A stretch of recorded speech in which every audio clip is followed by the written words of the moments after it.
ओम गणेशाय नमः। ओम नमः शिवाय। हर हर महादेव। माता पार्वती की जय। गौरी पुत्र गणेश भगवान जी की जय। कार्तिकेय की जय। शिव परिवार की जय। श्री शिव महापुराण की जय। प्यारे भक्तों, आज सोमवार के दिन मैं आप सभी को सुनाने जा रही हूँ श्री शिव महापुराण महात्म्य कथा अध्याय 1। कहा जाता है कि जो भी भक्त श्रद्धा भक्ति के साथ श्री शिव महापुराण की कथा को हर दिन श्रवण करता है, उसकी ऐसी कोई कामना नहीं रह जाती जो पूर्ण ना हो सके। इसलिए आप सभी भक्तों से हमारा निवेदन है कि इस कथा को बड़े ही श्रद्धा और प्रसन्नचित मन से पूरा अवश्य सुनेगा। उमापति शंकर भगवान जी आप सभी भक्तों की हमारी हर मनोकामना को पूर्ण करे। इसी मंगल कामना के साथ आज की कथा शुरू करते हैं। प्रेम से बोलिए जय श्री गणेश। इस महात्म्य में आप सभी सुनेंगे शौनक जी के साधन विषयक प्रश्न करने पर सूत जी का उन्हें श्री शिव महापुराण की महिमा सुनाना। शौनक जी बोले, हे महात्मा ज्ञानी सूत जी, संपूर्ण सिद्धांतों के ज्ञाता, हे प्रभु, मुझसे पुराणों की कथाओं के सार तत्व का विशेष रूप से वर्णन कीजिए। सदाचार, भगवत भक्ति और विवेक की वृद्धि कैसे होती है तथा साधु पुरुष किस प्रकार अपने काम, क्रोध आदि मानसिक विकारों का निवारण करते हैं। इस घोर कलयुग में जीव प्राय असुर स्वभाव के हो गए हैं। उसी जीव समुदाय को शुद्ध देवी संपत्ति से युक्त बनाने के लिए सर्वश्रेष्ठ उपाय क्या है? आप इस समय मुझे ऐसा कोई शाश्वत साधन बताइए जो कल्याणकारी वस्तुओं में भी सबसे उत्कृष्ट एवं परम मंगलकारी हो तथा पवित्र करने वाले उपायों में भी सर्वोत्तम पवित्र कारक उपाय हो। तात वह साधन ऐसा हो जिसके अनुष्ठान से शीघ्र ही अंत कारण की विशेष शुद्धि हो जाए तथा उससे निर्मल चित्त वाले पुरुषों को सदा के लिए शिव की प्राप्ति हो जाए। सूत जी बोले, मुनिश्रेष्ठ शौनक, आप धन्य हैं। आपके हृदय में पुराण कथा सुनने के प्रति विशेष प्रेम एवं लालसा है। इसलिए मैं शुद्ध बुद्धि से विचार कर परम उत्तम शास्त्र का वर्णन करता हूँ। वत्स, संपूर्ण शास्त्रों के सिद्धांत से संपन्न भक्ति आदि को बढ़ाने वाले, भगवान शिव को संतुष्ट करने वाले तथा कानों के लिए रसायन स्वरूप दिव्य पुराणों का श्रवण कीजिए। यह उत्तम शिव पुराण काल रूपी अर्प से प्राप्त होने वाले महान त्रास का विनाश करने वाला है। हे मुने, पूर्व काल में शिव जी ने इसे कहा था।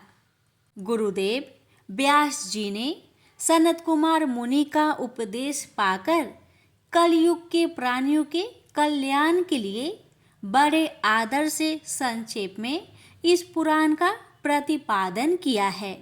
हे मुने, विशेष रूप से कलयुग के प्राणियों की चित्त शुद्धि के लिए इस शिव पुराण के अतिरिक्त कोई अन्य साधन नहीं है। हे मुने, जिस बुद्धिमान मनुष्य के पूर्व जन्म के बड़े पुण्य होते हैं, उसी महाभाग्यशाली व्यक्ति की इस पुराणों में प्रीति होती है। यह शिव पुराण परम उत्तम शास्त्र है। इसे इस भूतल पर भगवान शिव का अडंगमयी स्वरूप समझना चाहिए और सब प्रकार से इसका सेवन करना चाहिए।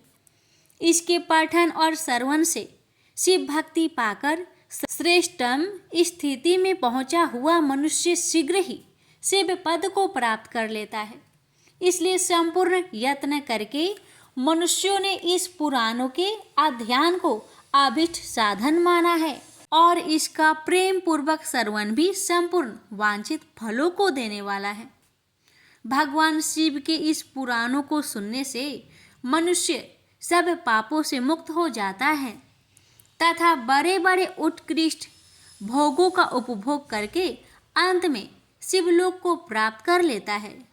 राजसूय और सैकड़ों अग्निष्टोम यज्ञों से जो पुण्य प्राप्त होता है वह भगवान शिव की कथा के सुनने मात्र से ही प्राप्त हो जाता है। हे मुने, जो लोग इस श्रेष्ठ शास्त्र शिव पुराण का श्रवण करते हैं उन्हें मनुष्य नहीं समझना चाहिए। वे रुद्र स्वरूप ही है, इसमें संदेह नहीं है। इस पुराण का श्रवण और कीर्तन करने के चरण कमल की धूलि को मुनिगण तीर्थ ही समझते हैं। जो प्राणी परम पद को प्राप्त करना चाहते हैं उन्हें सदा भक्ति पूर्वक इस निर्मल शिव पुराण का श्रवण करना चाहिए। हे मुनि श्रेष्ठ, यदि मनुष्य सदा इसे सुनने में समर्थ न हो तो उसे प्रतिदिन स्थिर चित्त से एक मुहूर्त भी इसको सुनना चाहिए। हे मुने, यदि मनुष्य प्रतिदिन सुनने में भी आसक्त हो तो उसे किसी पवित्र महीने में इस पुराण का श्रवण करना चाहिए। जो लोग एक मुहूर्त, उसका आधा, उसका भी आधा अथवा क्षण मात्र भी इस पुराण का श्रवण करते हैं उनकी दुर्गति नहीं होती। हे मुनीश्वर, जो पुरुष इस शिव पुराण की कथा को सुनता है वह सुनने वाला पुरुष कर्म रूपी महावन को जलाकर संसार के पार हो जाता है। हे मुने, सभी दानों और सभी यज्ञों से जो पुण्य मिलता है वह फल भगवान शिव के इस पुराणों को सुनने से निश्चल हो जाता है। हे मुने, विशेषकर इस काली काल में तो शिव पुराण के श्रवण के अतिरिक्त मनुष्य के लिए मुक्तिदायक कोई अन्य श्रेष्ठ साधन नहीं है। शिव पुराण का श्रवण और भगवान शंकर के नाम संकीर्तन दोनों ही मनुष्य को कल वृक्ष के समान सम्यक फल देने वाले हैं, इसमें संदेह नहीं है। कलयुग में धर्म चरण से शून्य चित्त वाले दुर्बुद्धि मनुष्य के उद्धार के लिए भगवान शिव ने अमृत रस स्वरूप शिव महापुराण की उद्भावना की है। अमृत पान करने से तो केवल अमृत पान करने वाला ही मनुष्य अजर अमर होता है, किंतु भगवान शिव का यह कथामृत संपूर्ण कुलों को ही अजर अमर कर देता है। इस शिव पुराण की परम पवित्र कथा का विशेष रूप से सदा ही सेवन करना चाहिए, करना ही चाहिए। इस शिव पुराण की कथा के श्रवण का फल क्या कहूँ। इसके श्रवण मात्र से ही भगवान सदाशिव उस प्राणी के हृदय में विराजमान हो जाते हैं। यह शिव पुराण नामक ग्रंथ 24,000 श्लोकों से युक्त है। इसमें 7 संहिताएं हैं। मनुष्य को चाहिए कि वह भक्ति, ज्ञान और वैराग्य से भांति भांति संपन्न हो, बड़े आदर से इसका श्रवण करे। पहली विशेश्वर संहिता, दूसरी रुद्र संहिता, तीसरी शतरुद्र संहिता, चौथी कोटि रुद्र संहिता और 5वीं उमा संहिता कही गई है। छठी कैलाश संहिता और 7वीं वायव्य संहिता। इस प्रकार इसमें 7 संहिताएं हैं। 7 संहिताओं से युक्त यह दिव्य शिव पुराण पर ब्रह्मा परमात्मा के समान विराजमान है और सबसे उत्कृष्ट गति प्रदान करने वाला है। जो मनुष्य 7 संहिताओं वाले इस शिव महापुराण को आदर पूर्वक पूरा पढ़ता है वह जीवन मुक्त कहा जाता है। हे मुने, जब तक इस उत्तम शिव पुराण को सुनने का सुअवसर नहीं प्राप्त होता तब तक अज्ञानवश प्राणी इस संसार चक्र में भटकता रहता है। भ्रमित कर देने वाले अनेक शास्त्रों और पुराणों की श्रवण से क्या लाभ है, जबकि एक शिव पुराण ही मुक्ति प्रदान करने के लिए गर्जन कर रहा है।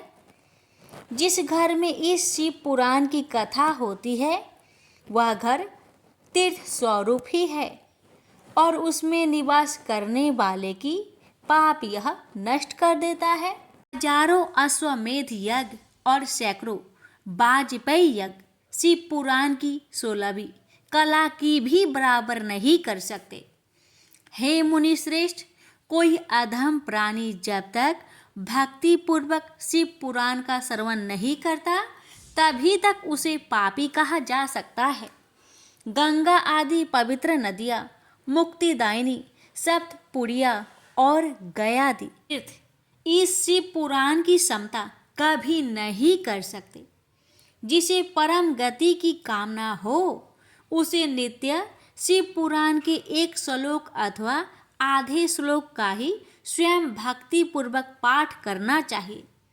जो निरंतर अर्थानुसंधान पूर्वक इस शिव पुराण को बाँचता है अथवा नित्य प्रेम पूर्वक इसका पाठ मात्र करता है वह पुण्य आत्मा है, इसमें संचय नहीं है। जो उत्तम बुद्धि वाला पुरुष अंत्यकाल में भक्ति पूर्वक इस पुराण को सुनता है उस पर अत्यंत प्रसन्न हुए भगवान महेश्वर उसे अपना पद, अपना धाम प्रदान करते हैं। जो प्रतिदिन आदर पूर्वक इस शिव पुराण का पूजन करता है वह इस संसार में संपूर्ण भोगों को भोगकर अंत में भगवान शिव के पद को प्राप्त कर लेता है। तो प्रतिदिन आलस्य रहित हो रेशमी वस्त्र आदि के वेष्टन से इस शिव पुराण का सत्कार करता है वह सदा सुखी होता है।